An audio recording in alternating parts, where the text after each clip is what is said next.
Welcome to MCU Class.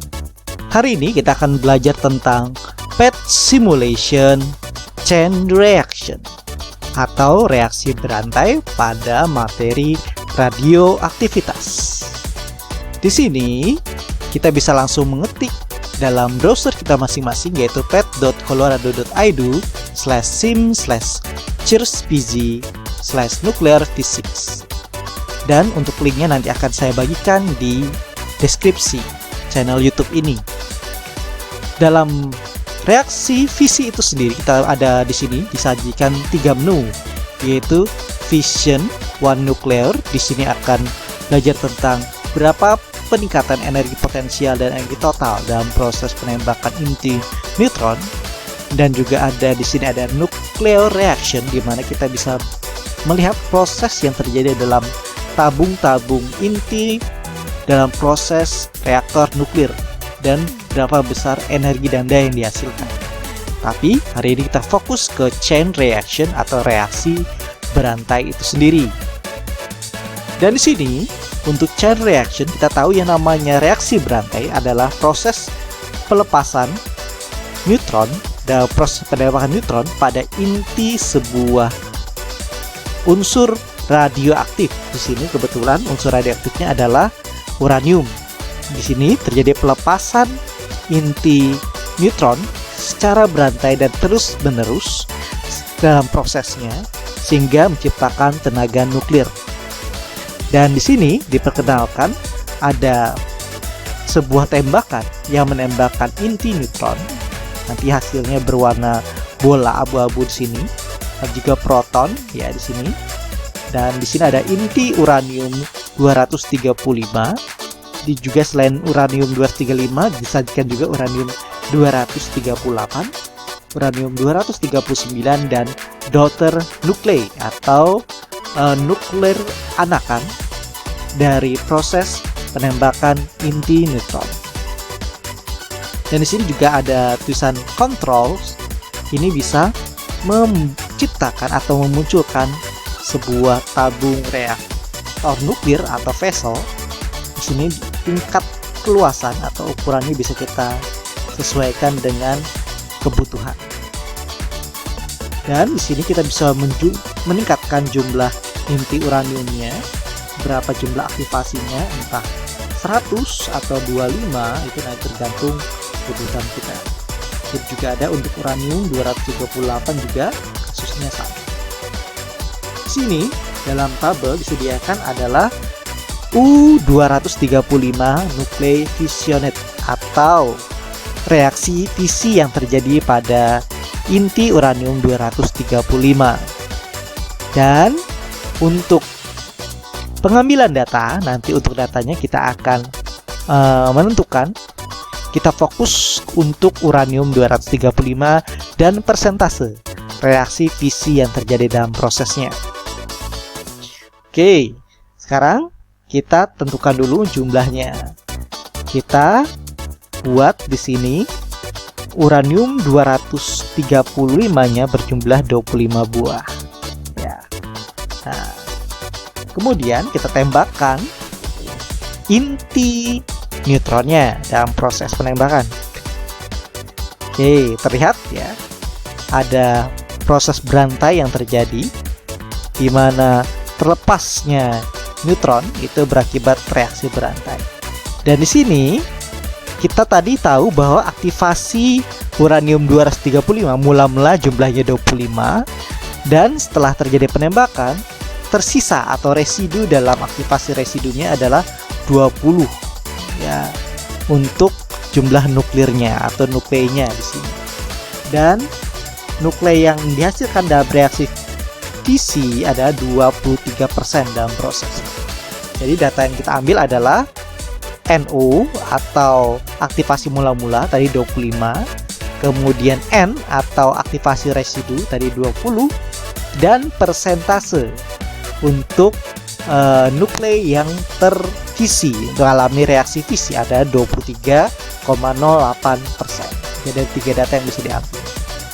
Kemudian supaya kita bisa membedakan prosesnya, tentu saja kita tingkatkan untuk 50 nuklei di sini. 50 nuklei. Nah, kita tembakkan juga intinya.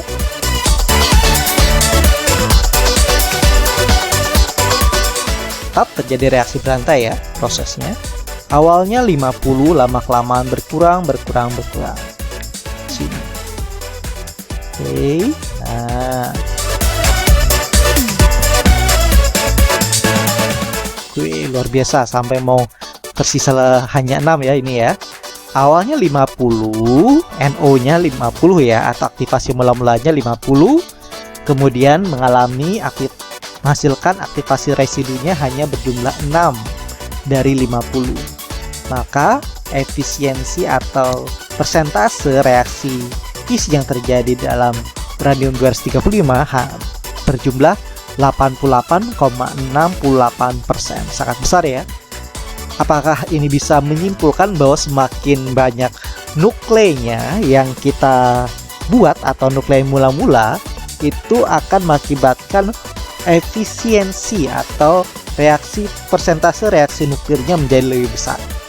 Iya atau tidak? Ya kita teruskan untuk prosesnya. Nanti anak-anak bisa langsung mencoba sendiri 25, 50, 75 sampai 100. Apakah nanti jumlah nuklei yang ditingkatkan itu mempengaruhi dampak besar persentase dari nuklei yang dihasilkan dalam reaksi fisinya? Silahkan anak-anak mencoba sendiri prosesnya. Nah, sekarang kita riset dulu. Itu adalah proses chain reaction tanpa adanya vessel atau tabung untuk mewadahi inti uraniumnya.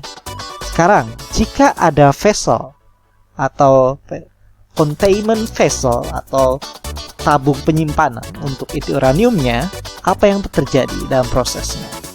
Misalnya sama, kita kasih kasus sini 25 ya. Selalu tadi ya NO-nya 25. Kira-kira kalau tadi kan untuk tanpa wadah itu menghasilkan sisanya ada 20 nuklei ya. Apakah itu juga akan sama prosesnya juga? Apakah dengan 25 nuklei kita tembakkan, apakah menghasilkan 20 juga atau tidak? Kita lihat untuk prosesnya. Apakah adanya containment vessel ini akan berdampak dalam peningkatan persentase untuk reaksi fisinya? Mari kita lihat sama-sama. Oke. Ternyata tidak selalu seperti itu ya. Malah lebih rendah ya. Jadi dengan adanya vessel seharusnya tadi 25 untuk aktivasi mula-mulanya untuk uranium 235, ini malah residunya atau sisa untuk nukleinya hanya 24. Berarti untuk persentasenya hanya 4%. Sangat rendah ya. Berarti apakah wadah ini mempengaruhi atau tidak? Tentu saja mempengaruhi dengan mengurangi persentase reaksi fisinya.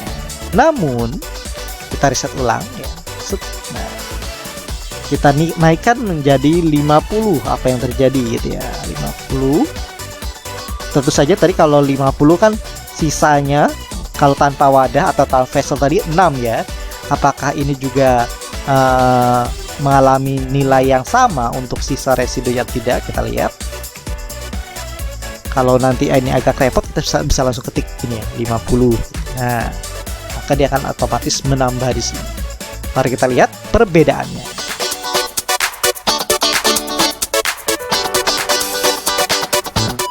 Oke, dengan adanya vessel, wow, ini cukup berbeda ya dengan yang tadi ya. Bahwa malah dengan adanya vessel, maka reaksi berantai untuk 50 aktivasi mula-mula malah hanya tersisa residunya 0 gitu ya. Berarti ini 100% untuk reaksi fisi yang terjadi.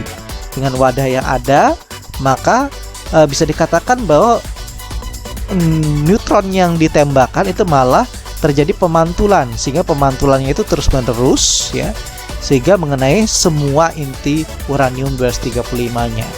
Jadi berbeda dengan kasus tadi jumlah 25 ya, ini ya kasusnya sangat berbeda.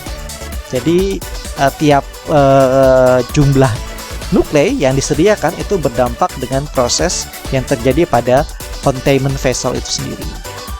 Dan yang menarik dalam containment vessel ya, jika kita tambahkan sini nah 100 gitu ya, tentu saja tidak cukup ya untuk proses untuk 100 nuklei itu sendiri.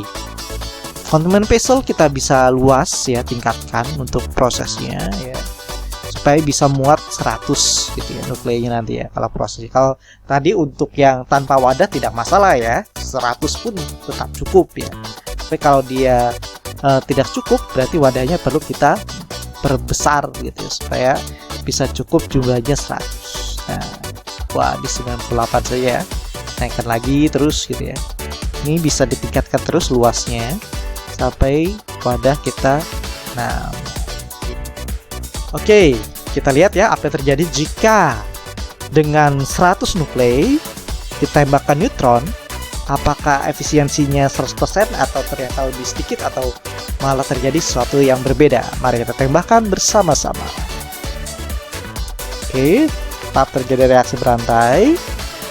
Oke, nuklei anakannya juga berdampak ya di sini ya. Oke, ada neutron yang lolos ya dari vesselnya ya.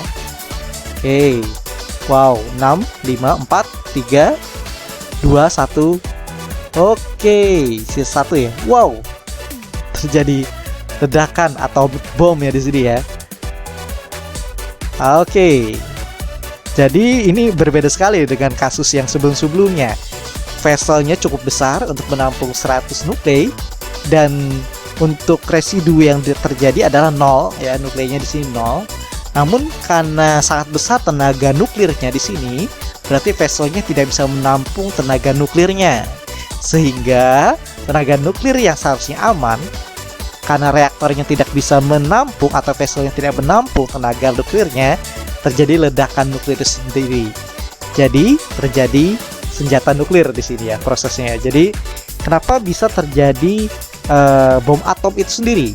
Karena kita tahu vesselnya atau muatan containment untuk inti uraniumnya tidak bisa menampung tenaga nuklir yang ada di dalamnya. Jadi terjadi ledakan bom nuklir itu sendiri. Yang semula aman bisa menjadi tenaga nuklir menjadi tidak aman, menjadi senjata nuklir. Jadi kenapa kita betul-betul harus mempelajari chain reaction ini, bahwa kita bisa mengetahui bahwa senjata nuklir itu sangat berbahaya dan tenaga nuklir itu sangat bermanfaat.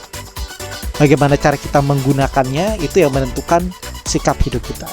Dan di sini kita bisa simpulkan bahwa chain reaction itu bisa sangat bermanfaat dalam kehidupan kita, dalam proses pembangkit listrik tenaga nuklir, serta juga kita bisa tahu bahayanya jika kita tidak menghitung benar-benar untuk membuat sebuah reaktor nuklir, karena chain reaction akan terus berlanjut, dan kalau tidak ditangani dan di presisi keamanannya akan berdampak dalam kehidupan dan berbahaya menjadi senjata nuklir itu sendiri.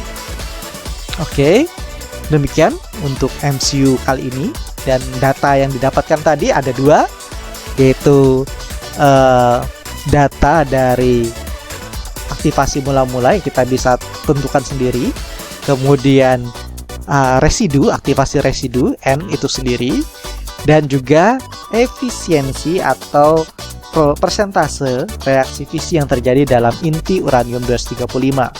Nanti silahkan data-data ini dikumpulkan dan kita bisa melihat apakah jumlah nuklei berdampak pada persentasenya, apakah ada atau tidaknya vessel atau containment vessel itu berdampak dalam proses perhitungan dalam persentase reaksi fisinya.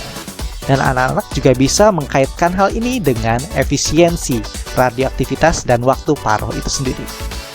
Demikianlah FET simulation untuk hari ini. Selamat mencoba chain reaction dan semoga ini bermanfaat untuk pembelajaran di materi radioaktivitas. Sampai jumpa di MCU kelas berikutnya. Sampai jumpa.